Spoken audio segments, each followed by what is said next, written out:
Watch this. Been together for a while, but you still don't wanna run to the one that I belong to.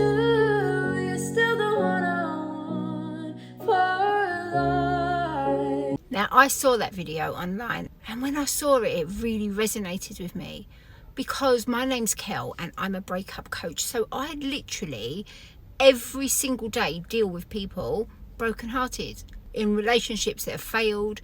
They are literally devastated, and it got me to thinking, because a lot of relationships really don't need to fail. I mean, some relationships really do need to fail. Some relationships really do need to be done, but some really do not need to fail. And what I've realised is most relationships fail for one of two reasons. You're either with the wrong person in the first place, or along the way you've just both stopped making the effort. And that relationship that I saw in that video, it just reminded me that the most important part of being in a relationship is being in a relationship with your best friend. And by being in a relationship with your best friend, you are with somebody who you have great communication with. So therefore, if you have a problem, an issue, you talk it over, you sort the issue out. You don't argue over it and scream and shout, and you sort the issues out. The other thing that you have with your best friend is respect. You respect each other so much that you don't mistreat each other. You don't get to that crucial stage. But the most important thing is trust. And you have to have trust in a relationship, because trust is not just trusting that someone won't cheat on you with somebody else. It's also trusting that they are going to go through with what they say that they're going to do. That you are safe with them. You feel like a team. You feel like a two-man army. You're like a gang of two. It's you and them against the world. That is what a relationship should be. And somewhere along the line, that's got lost.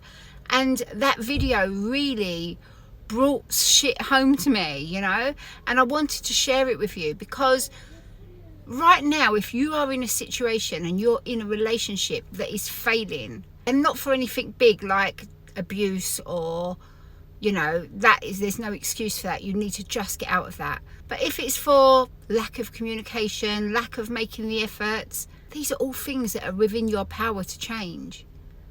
So I wanted to put that video up just to remind you that when you first met that person, there would have been a honeymoon period, a period where you both turned up as the best version of yourself, a period where you both made the effort, where you were both so excited about each other.